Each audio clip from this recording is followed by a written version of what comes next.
Listen, I thought about you when I saw the clip on that you did on boundaries, because we have this thing on this show in particular, and I don't know if you got a chance to hear some of the earlier commentary. We had a caller on who was wanting to have a conversation that was not grounded in facts. And I will allow these things to happen. We had another one last week who wanted to call and wanted to talk about misinformation and disinformation, but they wanted to do so from a perspective that started with an inaccurate frame, as if it were misinformation were something that was solely the province of one particular political party, which it's not. And so I pushed back, and I make it clear on this show we have an expectation that we are going to engage honestly. We are going to have integrity. We are going to be transparent. We are going to acknowledge that no one is perfect. We'll all get it wrong sometimes. I myself do, and I correct myself on air, because I believe that if I am communicating with millions of people at a time, if I'm just communicating with one, if I'm just talking to myself, I have an obligation to do so in a way that is integral, that is integrity driven. And so that for me is a boundary. It's a line I'm not willing to cross. I'm not willing to have people call in the show and spew misinformation. And so when I saw your video clip, I was like, this is not just true for this show. This is true for every aspect of our lives. And we are not necessarily used to granting or limiting access to people based on their violation of our boundaries. And in fact, many of us will suffer the crossing of boundaries in order to keep the peace. We'll allow the violation of our boundaries because it's easier than it is to speak up for ourselves and enforce them. And so I thought your video was so timely, as every time I go through your timeline, it always is. But talk to us a little bit about what was motivating you to talk about the preservation of boundaries and the very, I think, sacrosanct nature and respect for which we need to have, or the very, let me say it differently, the very sacrosanct level of respect that we need to have for the existence of boundaries, the function that they provide in society and in our interpersonal relationships. Yeah, first of all, it's possible that my therapist listens to your show. And by possible, I mean likely. Having said that, next week when we talk, I know she probably gonna start the conversation trying to keep it to herself. Like, okay, girl, you on the Lurie Daniels show talking about boundaries? Let's talk about it. Because this is a work that I am doing in my life, so I'm never actually talking publicly about anything that I'm not struggling with or trying to live Yeah. through. I'm Yeah. offering wisdom from a place of like, Hove did that, so hopefully you don't have to go through that, basically. Mm. Mm. And so I honestly have this revelation in my own boundary journey that most people that struggle with the boundaries that I'm working on for myself, creating for myself, struggle because they have zero boundaries in their Mm. own life. They have not created or constructed any boundaries for themselves.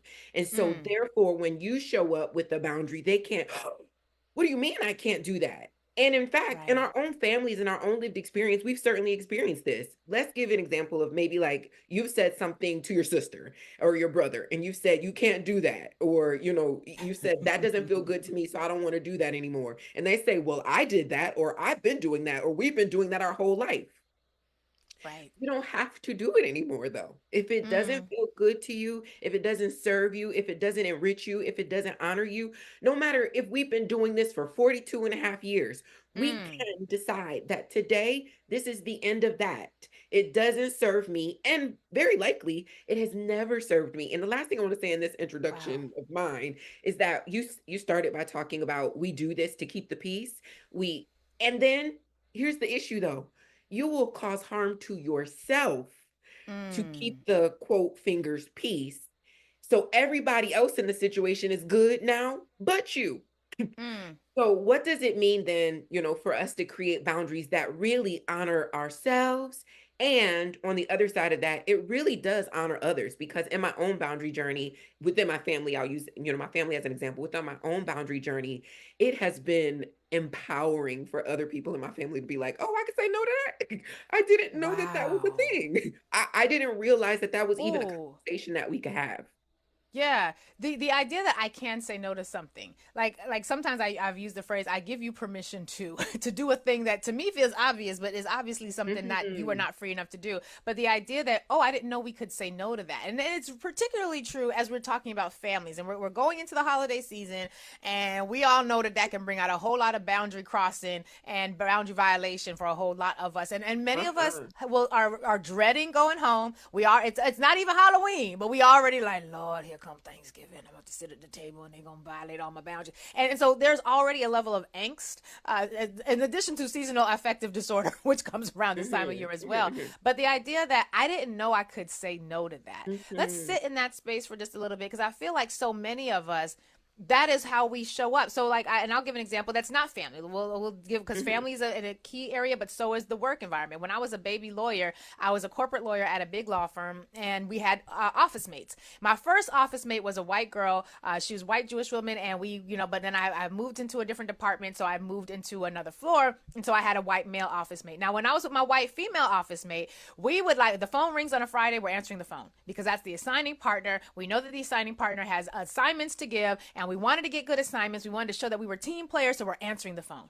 And like, we ended up working a whole lot of weekends, and then didn't realize, because we were both mirroring each other, that that's what we were doing. I moved to this other floor with the white boy roommate, office mate, child. The phone was ringing at 3:45. His phone was just ringing. I was like, Chris, you ain't going. He's like, that's the hiring partner. That's the assigning partner. Why would I answer the phone on a Friday afternoon? I'm like, because that's how we get assignments, and that's how we show that we team players. And he was like, Lurie, because he could never say Lurie. he could never pronounce Lurie.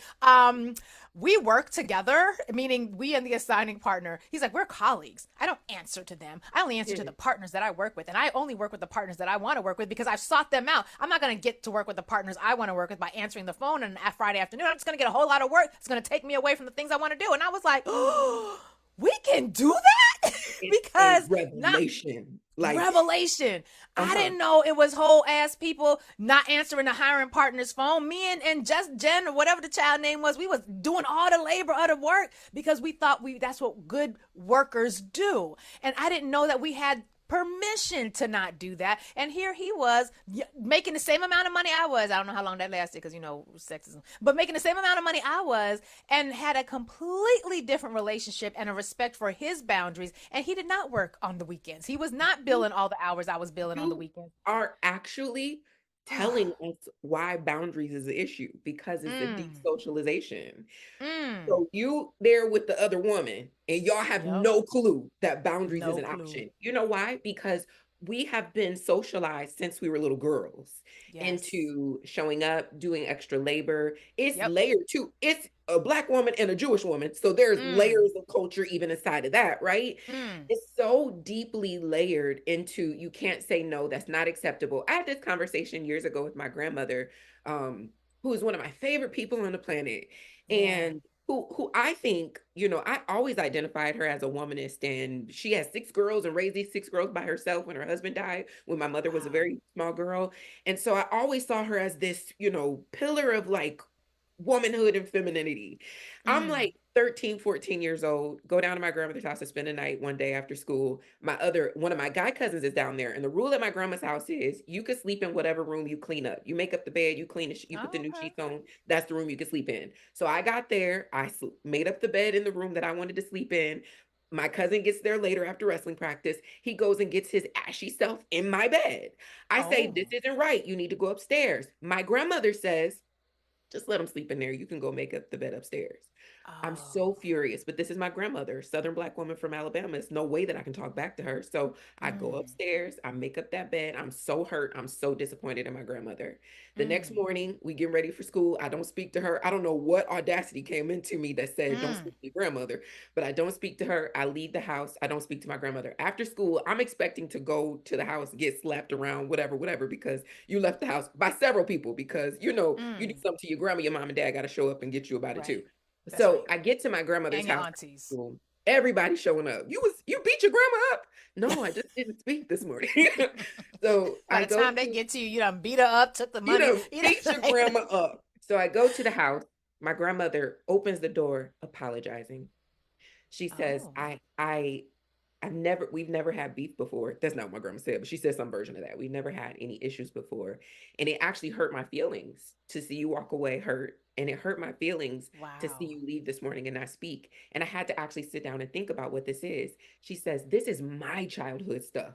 that I actually Oh. hated when I was a little girl. That we were responsible for our brothers, we were responsible for our cousins, we were responsible for our dad, we were responsible for all the men and all the boys. We had to do extra labor that they didn't have to do. And I Wow. didn't know, and you were the first person in my life that, that I have a relationship with that resisted that had any, and just your being upset about it resisted it. Wow. And so it really is like this deep socialization that at some point when you stop and say, this doesn't feel good, even that could just be setting a boundary.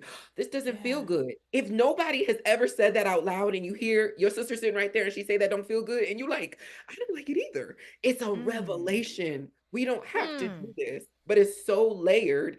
Now here we are in our family, in our workplace, even you're here talking about politics and people feel like it's politics. Why can't you talk about it? You must can't substantiate your argument. No, I'm just not having this conversation. Sonia Renee Taylor, I'm done with the Mm. sermon. Sonia Renee Taylor said, I'm only having conversations with people having the same conversation as me. That doesn't mean we have to agree. That just means Huh. that you can't be talking about Arthur and we're over here talking about Harold, right?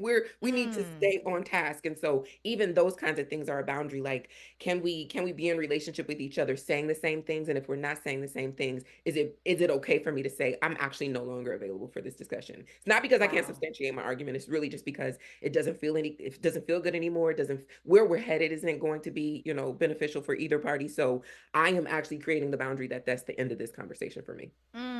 I love that. So the fact that your grandmother sat with her own discomfort Ooh, at she your didn't like that. frustration.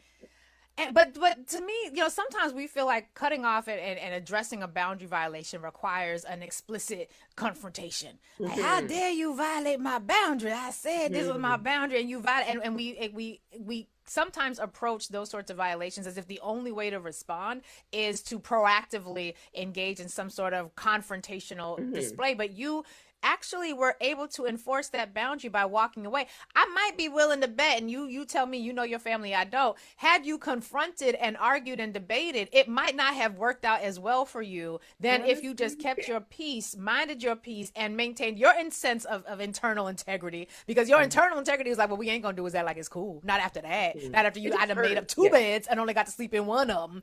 But it feels like that was probably the best way to resolve it and caused her to be open to exploring what she needed to change within herself, which was rooted to her own feelings of frustration of Hmm. having her boundaries violated as a Hmm. child.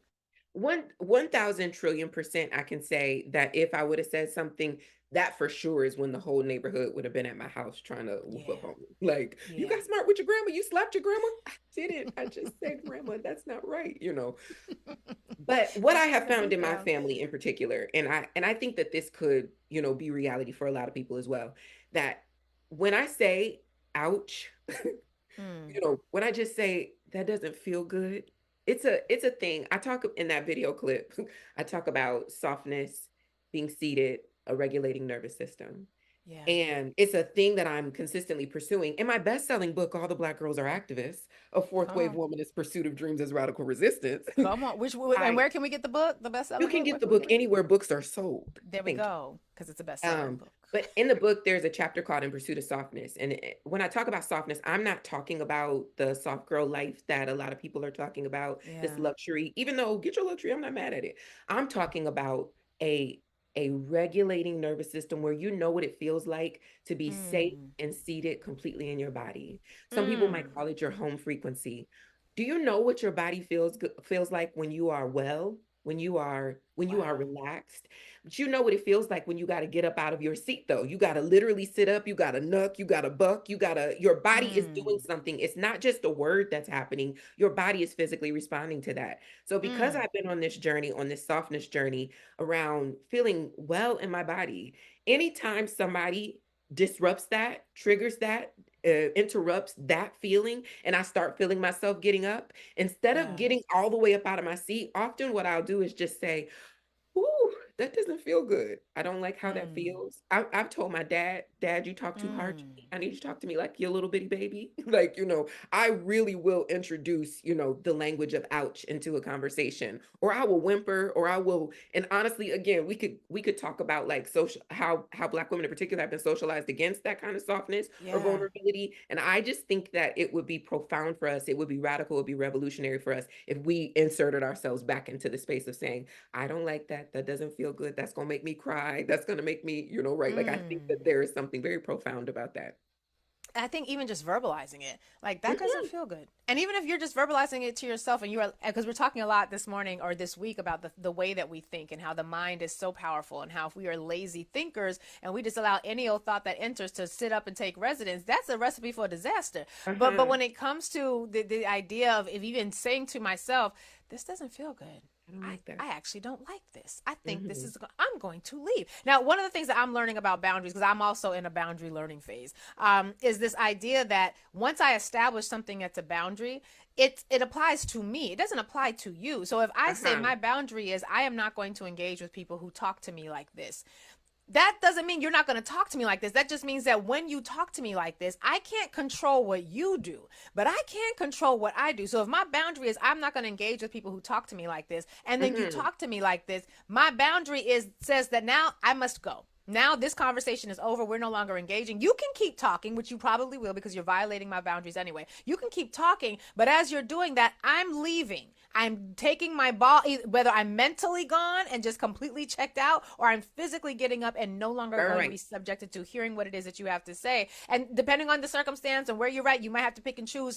either of those or some realm in between. But the idea of a boundary is that it doesn't control other people. It is Yeah. a control for me as it allows me to determine how I am going to respond once a boundary has been set or has been violated. Does that make sense, or is that in contradiction with how you're understanding the No, boundary journey to be? that is, I heard Dr. Raquel Martin, who is a I psychologist. love her.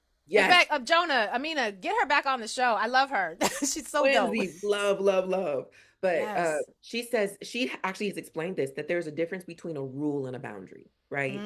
So Mm. if I make a rule and then you just keep going, going, going, right, like you've broken this rule. But if I set a boundary, that is my boundary. I constructed the Yeah. boundary. Now, if you're on the other side of that boundary, think of a wall, right? You could be on the other side of that wall yelling at the wall, but I Mm. am responsible for what's happening with this boundary and what I do on the other side of it. And the other thing that I want to say too about boundaries, because I think that because it's not new language, it's not new information, but it feels very new in this moment that we're in, especially all these parasocial relationships that we have, like, Mm. where people think that they know you because they've heard your show or seen you on the social medias, right? Child. So it feels like new You information, just but said it's a not word new. right there. It's a thing, honey, child. Yes. Actually, we've never been introduced. It's nice to meet you, right? But Yeah, right. so with that, it's the revelation that boundaries are not harmful things to anybody. A boundary Mm. is actually good for both of us. The reason Yeah. why my boundary is good for both of us is because if I cross my boundaries, tear my boundary down, don't do the thing that I have created for my boundary, now my response to you or whatever engagement that I'm having with you is not authentic. It's not genuine. Now Mm. I am giving you a version of myself that is not the best version of myself. And you think Mm. that you just want what you want. You want this response, you want this thing, you want this action, you want this resource. You think you just want what you want, but you don't realize that even when I give it to you, I'm giving you low energy, low vibration. I'm giving you attitude, I'm giving you and I'm clearly harming myself. So a boundary Mm. isn't this thing that is meant to be like, well, now we setting boundaries every which way and we harming your mama, you're harming your cousin, you're harming your boss. No, I'm actually offering you the best version of me. And sometimes the best version of Wow. me that you can get is the version of me who tells you no when I honestly, again, if my therapist is listening,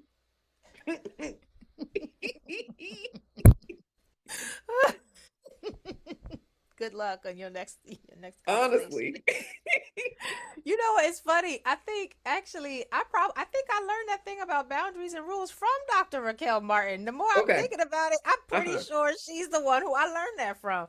yeah, But yeah, yeah. yeah, yeah, the struggle is real. we can Ooh. we can take a deep breath. So if we're establishing boundaries in our personal lives, we're establishing them in our professional lives. How do we protect them? How do we sustain them? How do we say, okay, I set this boundary, but here comes uncle, here comes auntie, who always talking about I'm too big, I'm too skinny, who always got some body shaming thing she wants to say. And I have a boundary that I am not going to engage in body shaming conversation or discourse that doesn't make me feel good. And here come auntie or uncle, and here they come. I can see their lips is already pursed together to start talking ish about me and mine. What do I do in those moments? Okay, these are the two suggestions that I have for today.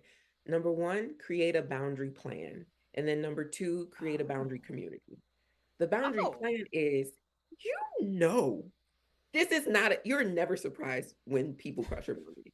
You're never Right. even surprised You by can the see it people. coming. You know who's about to, your grandmother is going to say something mean about your natural hair. You know it. You knew that it was She coming. totally does. I mean, You know that it's going to happen. yes, You know yes. already. It is, I would argue that it is a rare occasion that you are ever surprised by when and who crosses your boundaries. And so Mm. a boundary plan is, you have already thought out how you're going to respond. You're not tripped up about, what it is that you're going to say. You may even have a little script that you use.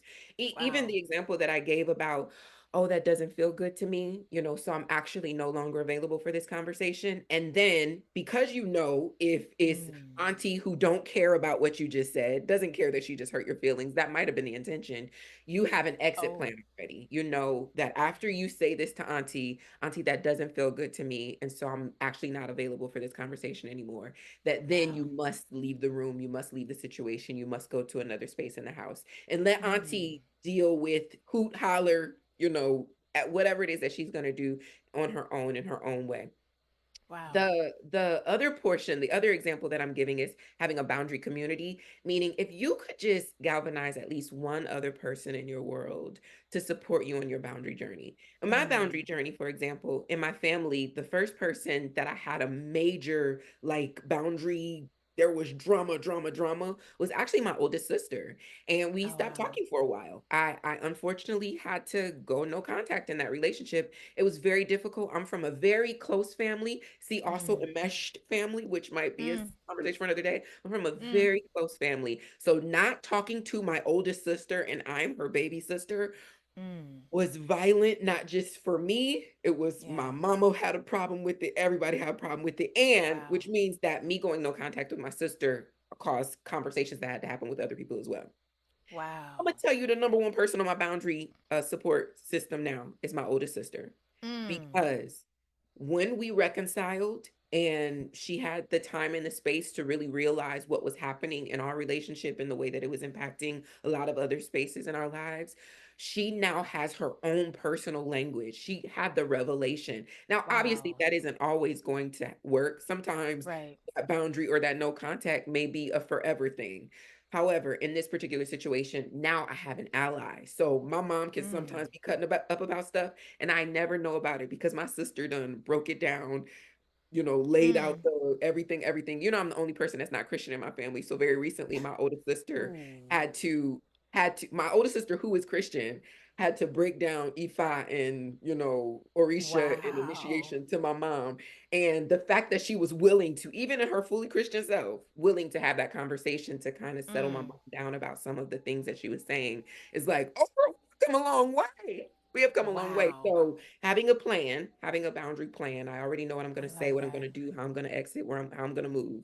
And Mm. also having someone who can just support you along the way, so that that support is going to be so profound, because your family and the enmeshed family and or the society and or the space that you're in is going to try to convince you that there's something wrong with you, that you're doing something wrong Mm. by saying this doesn't feel good. And if you could have at least one other person say, it's actually okay that you can take a moment for yourself, or it's actually okay that you don't do that, or even if they don't agree, they just support Right. you in this journey towards your own regulating nervous system, so towards your own Mm. softness, towards staying in your own seat.